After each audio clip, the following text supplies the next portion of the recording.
সম্প্রতি এরকম একটা মুভি আমি দেখলাম যেখানে বাংলাদেশ সেনাবাহিনীর সদস্যদেরকে মানে এমনভাবে উপস্থাপন করা হয়েছে যেটা আমার কাছে মনে হয়েছে যে না, এত সোজা না। বাংলাদেশ সেনাবাহিনী একটা ট্র্যাডিশনাল আর্মি। খ্রিস্টপূর্ব 300 শতাব্দীতে যখন গঙ্গা ঋদ্ধি ছিল আমাদের দেশের নাম, তখন আমাদের স্ট্যান্ডিং আর্মি ছিল।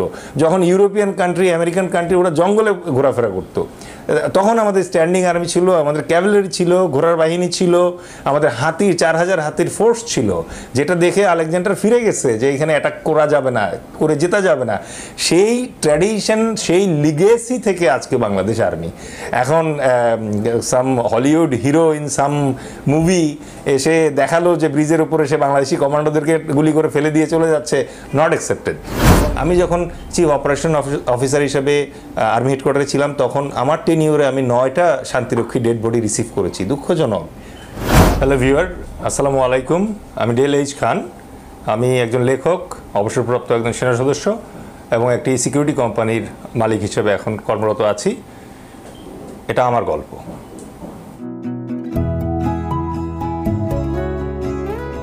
টার্নিং টকস বাংলাদেশ, অনুপ্রেরণার গল্প। ছোটবেলায় আমার স্বপ্ন ছিল মূলত একজন শিক্ষক হওয়ার।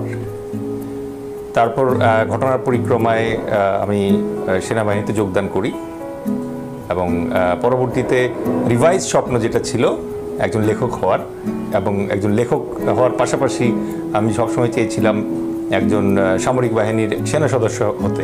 আলহামদুলিল্লাহ, আল্লাহ হ্যাজ হেল্প মি। আমার স্বপ্নগুলো একটা একটা করে, ছোট ছোট করে সবকটাই পূরণ হয়েছে আলহামদুলিল্লাহ। It's a great turning because আমি চাইছিলাম সবসময় একজন প্রফেসর হইতে। সো অ্যাকর্ডিংলি আমি চিটাগং ইউনিভার্সিটিতে ভর্তিও হয়েছিলাম। বাট চিটাগং ইউনিভার্সিটিতে পড়া অবস্থায় হঠাৎ একদিন আমি রিয়েলাইজ করলাম যে আমার বাবা প্রচণ্ডভাবে চাইতেন, যদিও আমাকে কখনো বলেননি, বাট উনি চাইতেন যে তার ছেলে যেন বাংলাদেশ সেনাবাহিনীর একজন অফিসার হয়।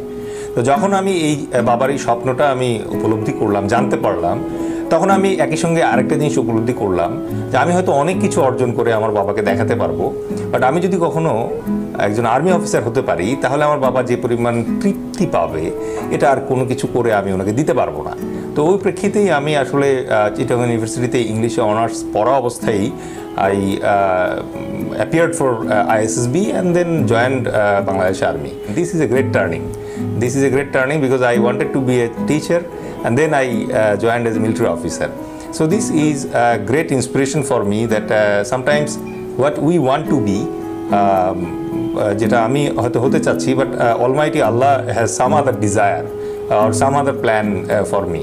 আমি জানি না আমি যদি আজকে প্রফেসর হতাম তাহলে কতটা ভালো প্রফেসর হতে পারতাম, কতটা অবদান রাখতে পারতাম, কন্ট্রিবিউটিং একজন প্রফেসর হিসেবে কি করতে পারতাম।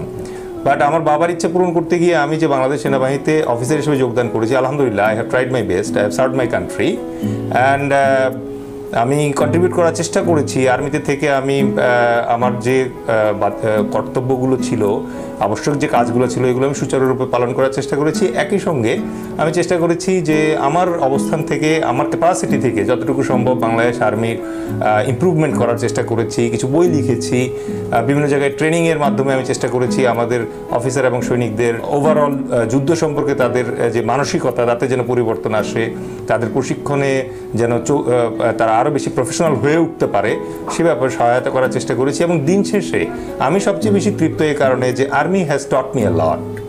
আমার জীবনবোধ, প্রবলেম সলভিং স্কিল, আমার লিডারশিপ কোয়ালিটিস, আমার পেশাগত এবং ব্যক্তিগত যতটুকু অর্জন, তার পুরোটাই আসলে বাংলাদেশ সেনাবাহিনীর দেয়া।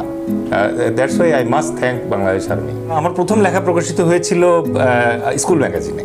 সো স্কুল ম্যাগাজিনে যখন আমি প্রথম একটা রম্য রচনা ছাপা হলো, এবং এরপর থেকেই আমি দেখলাম যে আমার পাঠকদের যে এক্সপেকটেশন সেটা গড়ে উঠতে শুরু করলো, এবং আমি আমার ভেতর সেই ফিল করতে শুরু করলাম যে না, I can play with words. আমি ছোটো ছোটো শব্দগুলো নিয়ে বিন্যাস করতে পারি, আমি কিছু একটা লিখলে অন্যরা পড়ে মজা পাই, এই জিনিসটা আমি ফিল করতে শুরু করলাম। দেন আমার মনে আছে আমরা তখন বগুড়ায় থাকতাম, আমার বাবার বুদ্ধির চাকরি ছিল। সো বগুড়ায় থাকাকালীন সময়ে ওখানে দৈনিক করতোয়া এবং দৈনিক আজও আগামীকাল নামে দুটো পত্রিকা ছিল। তো ওই পত্রিকার কলামে মাঝে মাঝে আমার লেখা ছাপতো, এটা আমি দেখলে আমার ভালো লাগতো, আমার ফ্রেন্ডস যারা ছিল তাদের ভালো লাগতো, মাঝে মাঝে আমার ফ্যামিলিও এটা দেখে খুব মজা পেত। সো টুকটাক করে ওভাবেই লেখালেখিতে হাত পাকানো শুরু। আমার প্রফেশনাল পাবলিকেশন হয় আমি যখন আর্মিতে জয়েন করার পর ব্যাক ইন 2003 আমি তখন লেফটেন্যান্ট। সো সেকেন্ড লেফটেন্যান্ট হিসেবে আমার প্রথম লেখা ছাপে। লেখাটার নাম ছিল পার্বত্য চট্টগ্রামে যে বিভিন্ন ক্যাম্প আছে, ওই ক্যাম্পে জিপিএস ব্যবহারের সম্ভাবনা এবং জিপিএস ব্যবহার কিভাবে করলে পরে আভিযানিক ব্যাপারগুলো আরও সহজ হবে, এটা নিয়ে আমার প্রথম লেখা ছাপে। এই প্রথম লেখা ছাপার পর থেকে আমার প্রথম বই প্রকাশের কথা যদি বলি, আমি আসলে কখনো ভাবি নাই যে আমি লেখালেখিতে লেখক হিসেবে কখনো আবির্ভাব হবে আমার। আমি লিখতে ভালোবাসতাম, ছোট ছোট আর্টিকেল লিখতাম, বিভিন্ন জায়গায় ছাপতো, বাট বই প্রকাশের ব্যাপারে সিরিয়াসলি কখনো ভাবিনি সেভাবে। বাট 2014 সালে আমি যখন আর্মি স্টাফ কলেজ শেষ করলাম, 1 বছরের কোর্স, তখন আমি প্রথম ফিল করলাম যে বাংলাদেশ সেনাবাহিনীতে সঞ্জুর দ্য আর্ট অফ ওয়ার যে বইটা আছে, এই বইটার ব্যাপক একটা পরিচিতি দরকার, উপস্থাপন দরকার, যেন প্রত্যেকটা সোলজার এবং প্রত্যেকটা অফিসার খুব সহজ ভাষায় সঞ্জুর যে এই রণকৌশলগুলো, যে ডিকটাগুলো আছে, এই ডিকটাগুলো যেন আত্মস্থ করতে পারে। Because at the end of the day if I M a soldier I need to know the best form of fighting. So ওই আন্ডারস্ট্যান্ডিং থেকে আমি যেটা করলাম যে প্রায় 100-150 ব্যাটেল, মডার্ন ব্যাটেল, আর সঞ্জুর যে থিওরিটা আছে এটা প্রায় 2500 বছর আগের থিওরি। সো ওই থিওরি আর এখনকার মডার্ন ব্যাটেল, এই দুইটা ব্যাটেলকে আমি রেলিভেন্সে এনে একটা বই লিখলাম, নাম হচ্ছে আধুনিক দৃষ্টিকোণে সঞ্জুর দ্য আর্ট অফ ওয়ার। আমার স্পেসিফিক উদ্দেশ্য ছিল যে এটা আমাদের অফিসাররা এবং আমাদের সোলজাররা পড়বে, বাট বাস্তবতা হচ্ছে যে ওই বইমেলায় আমাদের তরুণ স্মার্ট পাঠক যারা আছে তারা এই বইটাকে খুব চমৎকারভাবে গ্রহণ করলো এবং they made it one of the best seller, Rokomari best seller if I can remember truly. এবং এই বইটার জন্য আমি আর্মি থেকে একটা মেডেলও পেলাম, সেনা পারদর্শিতা পদক। সো ওটাই আমার প্রথম বই লেখার গল্প। অ্যান্ড তারপর বিভিন্ন জনারে লিখেছি, লিখতে ভাল লাগে, ফেসবুকে টুকটাক লেখালেখি করি। অনেকেই ভাবে যে ফেসবুকে স্ট্যাটাস, আগে অনেক স্ট্যাটাস দিতাম, তখন অনেকে জিজ্ঞেস করতো যে এত স্ট্যাটাস কেন দেই। আসলে আমার আন্ডারস্ট্যান্ডিং হচ্ছে যে if you want to be a body builder you need to go everyday to the gym, because your muscles need to be developed, প্রতিদিন ব্যায়াম করতে হবে। একই সঙ্গে আপনি যদি এখনকার দিনে মডার্ন রাইটার হতে চান তাহলে আপনাকে প্রতিদিন একটু না একটু লেখালেখি করতে হবে। এবং Facebook is a very nice medium where আপনি একটা কিছু স্ট্যাটাস লিখে ছেড়ে দিলেন, আপনার কিছু ফ্রেন্ডস অথবা যারা ফ্যানরা আছে তারা এটা কন্টিনিউয়াস দেখতে পাচ্ছে এবং দেখে দেখে কিন্তু আপনাকে ফিডব্যাক দিতে পারতেছে। এবং that is how actually you can improve yourself. একটা রাইটারের তো ইমপ্রুভমেন্ট দরকার। আমি একটা লাইন, আমি ভাত খাবো, এই কথাটাই কতভাবে বলা যায়, ক্ষুধা পেয়েছে, আমি অন্ন ভক্ষণ করিব, I eat rice. So there are many ways. লেখক হিসেবে আপনার কাজই হচ্ছে শব্দগুলো নিয়ে খেলা। 100 ইট আপনাকে দেওয়া হবে, আপনি হয়তো তাজমহল বানাবেন, আমাকে দেওয়া হবে আমি হয়তো কুক হাউস বানাবো। That is how it differ. So আমার কাছে মনে হয় যে গ্র্যাজুয়ালি লেখালেখির ব্যাপারটা আমি এনজয় করতে শুরু করেছি। ইনিশিয়ালি নন ফিকশন লিখতাম, ওয়ার স্টোরিজ লিখতাম, তারপর হিস্টোরিক ফিকশন লিখলাম, ইয়ারমুক যুদ্ধ একটা, তারপর মুক্তিযুদ্ধের উপর লিখলাম বাংলাদেশের বীরগাথা। রিসেন্টলি যেটা লিখছি pure stand alone military fiction. বাংলাদেশের মধ্যে মিলিটারি ফিকশন এর আগে বেরোয় নাই, আমারটাই প্রথম বেরোচ্ছে, নাম তিম্বুকতু। ওটা ইনশাল্লাহ জানুয়ারির ফার্স্ট উইকে আসবে। ইন্সপিরেশন পেয়েছি আমি ট্রুলি বলতে গেলে আমার রাইটাররাই আমার ইন্সপিরেশন। আমি একটা কিছু লিখছি, এটা একজন মানুষ পড়ছে এবং এটা পড়ে মজা পাচ্ছে, আমাকে এটার জন্য থ্যাঙ্কস জানাচ্ছে, দ্যাট ইজ মাই ইন্সপিরেশন। আমার শুরুর যে বইগুলো ছিল ওই বইগুলো লেখার পেছনে আমার উদ্দেশ্য ছিল, আমি ট্রুলি বিলিভ করি একটা জিনিস, সেটা হচ্ছে যে আমাদের সবার রঙের পছন্দ এক না। সবাই সাদা রঙের শার্ট ইউজ করবে না, কেউ লাল রঙের শার্ট ইউজ করবে, কেউ কালো রঙের শার্ট ইউজ করবে, কেউ সাদা রঙের শার্ট ইউজ করবে। আমি একটা বই লিখছি এবং এই বইটা পৃথিবীর সবাইকে পড়তে হবে, আই ডোন্ট বিলিভ দ্যাট। আমি নিজেও অনেক রাইটারদের লেখা পড়ি না। সো আমার আন্ডারস্ট্যান্ডিং হচ্ছে আমি একটা বই লিখব, এই বইতে আমার জীবন থেকে পাওয়া যে অভিজ্ঞতাটুকু আছে, যে উপলব্ধিটুকু আছে, সেইটা আমি এখানে লিখে রেখে যাব। আমি আজকে যদি মারাও যাই 50 বছর পরও যদি একজন পাঠক এই বইটা খোলে, একটা পৃষ্ঠা পড়ে এবং সেটা পড়ে যদি এতটুকু উপকৃত হয়, আলহামদুলিল্লাহ, I am satisfied for that achievement. Inspiration এটাই, একটা মানুষের সেলফ অ্যাকচুয়ালাইজেশন ফেজে এসে মানুষ আসলে অন্যকে ইমপ্রেস করার জন্য মানে সব কাজ আমরা করি না। তখন আমরা আমাদের একটা আত্মিক দায়বদ্ধতা, নৈতিক দায়বদ্ধতা থাকে। আমি একটা কাজ শিখেছি, একটা কাজ বুঝেছি, এটা আমি লিখে রেখে যেতে চাই, পরবর্তীতে আমার মতো আরেকজন যে আসবে তাকে যেন আর এই ধাপগুলো নতুন করে করতে না হয়, সেজন্য একটা লেসন রেডি, ওখান থেকে এটা দেখে নতুন করে শুরু করতে পারে তার মতো করে। So that is my inspiration for writing in particular.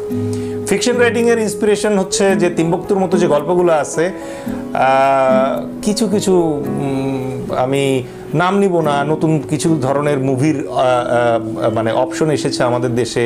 সম্প্রতি এরকম একটা মুভি আমি দেখলাম যেখানে বাংলাদেশ সেনাবাহিনীর সদস্যদেরকে মানে এমনভাবে উপস্থাপন করা হয়েছে যেটা আমার কাছে মনে হয়েছে যে না, এত সোজা না। বাংলাদেশ সেনাবাহিনী একটা ট্র্যাডিশনাল আর্মি। আজকে খ্রিস্টপূর্ব 300 শতাব্দীতে যখন গঙ্গারিদ্ধি ছিল আমাদের দেশের নাম, তখন আমাদের স্ট্যান্ডিং আর্মি ছিল। যখন ইউরোপিয়ান কান্ট্রি, আমেরিকান কান্ট্রি ওরা জঙ্গলে ঘোরাফেরা করতো, তখন আমাদের স্ট্যান্ডিং আর্মি ছিল, আমাদের ক্যাভেলারি ছিল, ঘোড়ার বাহিনী ছিল, আমাদের হাতির 4000 হাতির ফোর্স ছিল, যেটা দেখে আলেকজান্ডার ফিরে গেছে যে এখানে অ্যাটাক করা যাবে না, করে জেতা যাবে না। সেই ট্র্যাডিশন, সেই লিগেসি থেকে আজকে বাংলাদেশ আর্মি। এখন some Hollywood hero in some movie এসে দেখালো যে ব্রিজের উপরে সে বাংলাদেশি কমান্ডোদেরকে গুলি করে ফেলে দিয়ে চলে যাচ্ছে, not accepted. From that understanding and motivation আমি তিম্বুকতু লেখার চেষ্টা করেছি। Timbuktu is almost a true story. এবং কেন আমি লিখেছি, কারণ আমি জানি এই স্টোরিটা আমি ছাড়া আর কেউ লিখতে পারতো না। স্টোরিটা আমার আমি জানতাম। আমি যখন চিফ অপারেশন অফিসার হিসেবে আর্মি হেডকোয়ার্টারে ছিলাম, তখন আমার টেনিউরে আমি 9টা শান্তিরক্ষী ডেড বডি রিসিভ করেছি। দুঃখজনক, প্রচণ্ড রকম প্রতিকূল পরিবেশে, সাহারা মরুভূমির উত্তপ্ত তাপমাত্রায় আল কায়েদার মতো স্ট্রং টেরোরিস্ট অপোনেন্টদের এগেনস্টে আমাদের শান্তিরক্ষীরা ওখানে পরিশ্রম করছে, দিনের পর দিন বাংলাদেশের জাতীয় পতাকাকে সমুন্নত রেখে কাজ করে যাচ্ছে। এইটা চেহারা দেখে হয় না। এটা a lot of training, a lot of contribution, a lot of sweat and a lot of blood we dedicate there, and that's why আমরা শান্তি রক্ষায় ওয়ার্ল্ডের নাম্বার 1। সো কোনো একটা মুভিতে জাস্ট দেখা গেল যে বাংলাদেশ সেনাবাহিনীর কিছু ট্রুপসদেরকে ওরা মানে এভাবে মেরে দিয়ে চলে যাবে। Fiction is fiction, I don't have any complain, but thing is that আমাদের version of story should also be told. That's why আমি ফিকশন তিম্বুকতু যেটা আছে ওটা লিখেছি। ইন ফিউচারে লিখবো কিনা এখনও জানি না, but this is answer to that movie actually. And আমাদের যারা বাংলাদেশি দর্শকরা আছে, পাঠকরা আছে, তাদেরও জানা দরকার lot of achievement we had. অনেকেই ভাবে যে 1971 সালে আমাদের লাস্ট যুদ্ধ হয়ে গেছে। No, it's not true. That was another battle or a war we have won to get our own independence. But thing is that every day there are a lot of battle we are fighting. ইকোনমিতে আমাদেরকে ভালো করতে হবে। Already আমরা উপমহাদেশের অন্যান্য দেশ যারা আছে তাদের সংবাদে আমরা দেখতে পাই বাংলাদেশের যে ডেভেলপমেন্টটা হচ্ছে, এই ডেভেলপমেন্ট দেখে তারা ঈর্ষান্বিত। তো এরকম ছোট ছোট অনেক ব্যাটেল আছে। আমাদের যমুনার পদ্মা সেতুতে লাস্ট স্প্যান যেটা ছিল ওটা অলরেডি লেগে গেছে। আমরা আমাদের নিজস্ব অর্থায়নে সেতু করছি, লোকজন অবাক হচ্ছে, আমি গর্বিত হচ্ছি। অবাক হওয়ার কিছু নাই। মানে আমাদের দেশটার নামই তো সোনার বাংলা। আমরা একসময় এই জায়গায় সোনা, ওই পরিমাণ শস্য এবং স্বর্ণ আমাদের ছিল। আমরা বাইরে কোথাও গেলে লোকজন বলে যে আপনারা গেলেই শুধু অতিরিক্ত আপ্যায়ন করেন, খেতে দেন। ভাই, আমরা তো সবসময়ই এরকম মানে বড় মনের বড় লোক ছিলাম। আমাদের ওই ধন সম্পদ ঐশ্বর্য আল্লাহ দিয়েছিল, যা কেউ আমাদের কাছে আসলে আমরা তাদেরকে আপ্যায়ন করেই সবসময় দিয়েছি। সো এই প্রেক্ষিতে আমি যেটা বলবো যে মাই ইন্সপিরেশন ইজ দিস। আপনি যদি কল্পনা করেন পৃথিবীর সবচেয়ে প্রাচীনতম পেশা হচ্ছে শিকারের জন্য পাথর শেপ আপ করে অস্ত্র বানানো। দ্বিতীয় প্রাচীনতম পেশা হচ্ছে কৃষিকাজ। মানুষের যখন কৃষিকাজের ফলে গোলাভরা ধান হলো, তখন এটাকে গার্ড করার প্রয়োজন হলো, গার্ড করে নিরাপদ রাখার প্রয়োজন হলো যেন আরেকজন এটা লুটপাট করে নিয়ে না যায়। তখন থেকেই এই মিলিটারি সিস্টেমের ডেভেলপমেন্ট, এই গার্ডিং থেকে শুরু। তার মানে পৃথিবীর তৃতীয় প্রাচীনতম পেশা হচ্ছে মিলিটারি, এবং এই পেশাটা অত্যন্ত স্যাক্রেড। সো ক্ষত্রিয় ধর্ম সবার না, বাট এই যে discipline, sincerity, loyalty and dedication to the country, দেশপ্রেম, এই ব্যাপারগুলো বোঝার জন্য মিলিটারি ওয়ে অফ লাইফে একজন ইয়াং ছেলে অথবা একজন ইয়াং মেয়ে যদি এই এক্সপোজারটা পায়, আই থিঙ্ক তার ব্যক্তিগত জীবনের জন্য এটা খুবই উপকারী হবে। So that point of view থেকে আমি যেটা ফিল করি সেটা হচ্ছে যে প্রত্যেক যুবক যুবতীর আসলে প্রথম পছন্দই হওয়া উচিত যে আর্মিতে প্রথমে আমি জয়েন করব, দেশকে কিছু দিব, একই সঙ্গে আমার ব্যক্তিগত উন্নয়ন যেটা হবে, তারপর মানে সে তার অন্যান্য যে পেশাগত দক্ষতা অথবা ক্রিয়েটিভিটি যদি থাকে সেগুলোতে গ্র্যাজুয়ালি এক্সপ্লোর করতে পারে।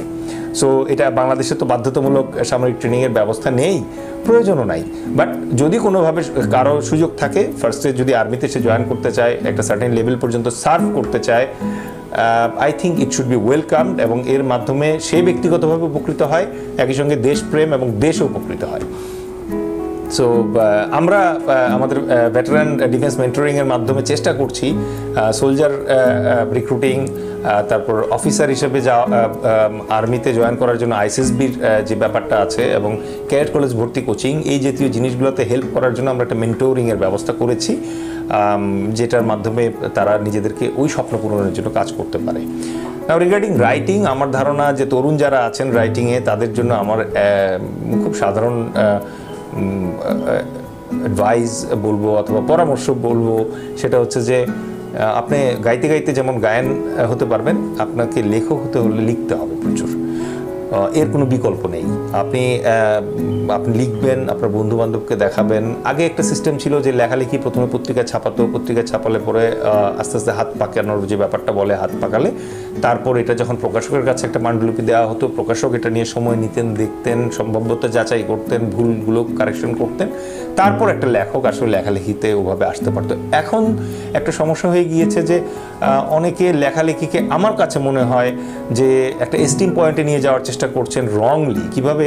নাম্বার ওয়ান হচ্ছে যে আমার একটা বই থাকা উচিত।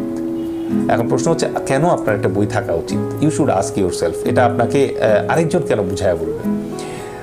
আমি সবসময় মনে করি আমার পাঠক যারা আছে তাদের বেশিরভাগই, আমি নিশ্চিতভাবে জানিও এটা, যে আমার পাঠকদের অনেকেই আমার চেয়ে অনেক সাবজেক্টে অনেক ভালো জানে, বাট তারা লেখালেখিটা এনজয় করে না। মেবি আমি অনেক ভালো গান পছন্দ করি, আমি গান শুনি, গানের যে প্রোগ্রামগুলো হয় ট্যালেন্ট হান্ট, আমি খুব আগ্রহ নিয়ে দেখি, বাট আমার গানের গলা নাই, আমি গান গাইতে পারি না, আমি ওটা ট্রাই করি না। তার মানে এই না যে আমি গান বুঝি না, আমি গান শুনি। একই রকমভাবে এরকম অনেক রিডার আছেন যারা সাবজেক্টের উপরে they have great knowledge, but thing is that they don't enjoy writing, that's why they don't write. Simple it is. আমি রাইটার, আপনি রাইটার, আমাদের মোটিভেশন হচ্ছে আমরা লিখতে পছন্দ করি। আমরা কেন লিখতে পছন্দ করি? কারণ আমাদের ভিতরে একটা মোটিভেশন কাজ করে, আমি যতদূর শিখেছি, যতটুকু শিখেছি এটা আমি লিখে রেখে যেতে চাই, আমার মতোই আরেকজন যদি পড়ে এটাতে উপকৃত হয় তাহলে আমি happy. So writers motivation and readers motivation আসলে দুটো ভিন্ন জিনিস। সো আমি রাইটারদের জন্য কথা বলছি, তাদেরকে আমি বলবো যে প্রথমে আপনাকে মোটিভেটেড হতে হবে। কেন আপনি লিখতে চান? লেখার অনেক ধরন আছে, কেউ অনুবাদ করছে, কষ্ট কম, আরেকজন মৌলিকভাবে লিখে গেছেন, আপনি শুধু এটা সুন্দরভাবে অনুবাদ করে দিচ্ছেন। অনেকে বলে যে হাত পাকানোর জন্য করছেন, গুড। অনেকে নন ফিকশন লেখার চেষ্টা করেন, যেখানে যে এস্টাবলিশ কিছু থিওরিজ আছে যেগুলোকে উনি উপস্থাপন করার চেষ্টা করেন। অনেকে ফিকশন লেখার চেষ্টা করেন, ফিকশন খুব কঠিন লেখা, মৌলিকভাবে একটা জিনিস উপস্থাপন করা। অনেকে কবিতা লেখার চেষ্টা করেন, আরও কঠিন, কারণ একটা ছন্দবদ্ধভাবে একটা নির্দিষ্ট শব্দের ভেতরে, লাইনের ভেতরে একটা ভাবকে প্রকাশ করা সত্যিই অত্যন্ত কঠিন কাজ। But at the end of the day আমার পরামর্শ একটাই থাকবে, সেটা হচ্ছে whatever you like, if you want to be a writer, you have to write. আপনাকে লিখতে হবে, আপনাকে ছোটোখাটো পোস্ট লিখে, এখনকার দিনে যে সুবিধাগুলো হয়েছে যে ফেসবুকে, টুইটারে ইউ ক্যান রাইট অ্যান্ড আপনি এগুলো উপস্থাপন করতে পারেন, পোস্টগুলো দিতে পারেন, এবং আপনি লক্ষ্য করবেন যে আপনার যারা ফ্রেন্ডস আছে, অডিয়েন্স যারা আছে, তারা কীভাবে নিচ্ছে, কোন ধরনের বক্তব্য আপনি যখন ওখানে দেন তখন লোকজন এটাকে পজিটিভলি নেয়। আবার একই বক্তব্য অথবা কাছাকাছি বক্তব্য অন্যভাবে উপস্থাপন করে দেখেন, রেসপন্স পাওয়া যায় না ওভাবে। সো এটা আপনাকে কন্টিনিউয়াস শেখাবে যে কিভাবে লিখলে আপনার রিডাররা এটাকে বেটার অ্যাকসেপ্ট করে, and then come your signature.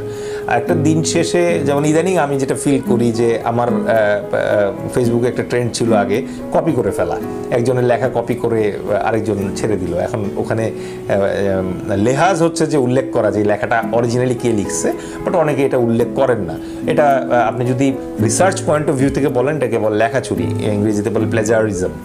তো এটা একটা গর্হিত অপরাধ।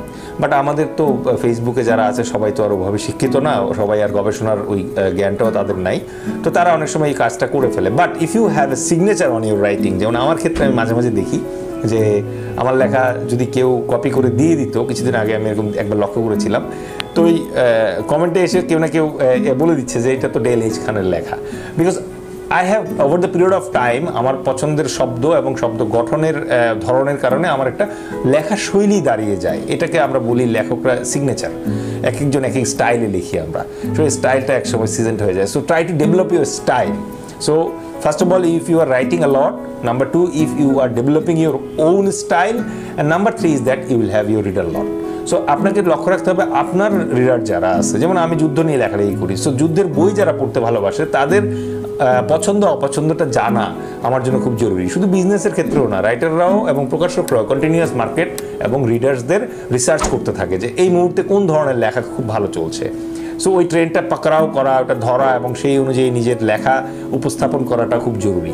So I think this three things আপনাদেরকে যারা নতুন লেখালেখি করছেন, যারা লেখালেখিতে আসতে চাচ্ছেন তাদেরকে হেল্প করবে, এবং চেষ্টা করেন সাহিত্যে নিজের অবদান রাখতে। আর তারও আগে আমার মনে হয় যে আপনি পাঠকদের চাহিদাটার কথা ভেবে লেখার চেষ্টা করুন। সেক্ষেত্রে যেটা হবে, পাঠকের চাহিদা পূরণ যখন হয় তখন কিন্তু সাহিত্য আস্তে আস্তে কালোত্তীর্ণ হয়ে যায়। একটা সময় ছিল আমাদের শ্রদ্ধেয় হুমায়ুন আহমেদের লেখাকে অনেকে কটাক্ষ করতেন, হেয় করতেন, বলতেন হালকা লেখা। বাট দিন শেষে আপনি দেখেন অনেকের লেখা হারিয়ে যাবে, বাট আমার মনে হয় না বাংলা সাহিত্যে হুমায়ুন আহমেদের লেখা খুব সহসা হারিয়ে যাবে। তার মানে কি, উনি পাঠকদের মনে আপিল ক্রিয়েট করতে পারছেন, উনি পাঠকদের চাহিদাটা খুব নিশ্চিতভাবে ধরতে পারছেন এবং সেভাবে লেখার চেষ্টা করেছেন। দ্যাট ইজ দ্য কি to success as writer, that what I think. আমি আপনাদের সবাইকে বিজয় দিবসের শুভেচ্ছা জানাচ্ছি। আসুন আমরা আমাদের দেশটাকে এই বিজয়ের আনন্দের যে ইন্সপিরেশনটা আছে, ওই ইন্সপিরেশনটা নেই, আমাদের একটা সুন্দর পরিচ্ছন্ন একটা দেশ গড়ে তুলি। বাংলাদেশ একটা জনবহুল দেশ, জনসংখ্যা কখনোই কোনো সমস্যা না। জনসংখ্যাকে যদি আমরা জনসম্পদে পরিণত করতে পারি তাহলে অবশ্যই আমাদের সোনার বাংলা আবারও সোনার বাংলা হয়ে উঠবে। আপনাদের সবাইকে ধন্যবাদ আমাকে সময় দেওয়ার জন্য। আমি আপনাদের সবার জন্য শুভকামনা রাখছি এবং একই সঙ্গে আবারও বিজয় দিবসের শুভেচ্ছা জানাচ্ছি। Thank you very much. আসসালামু আলাইকুম।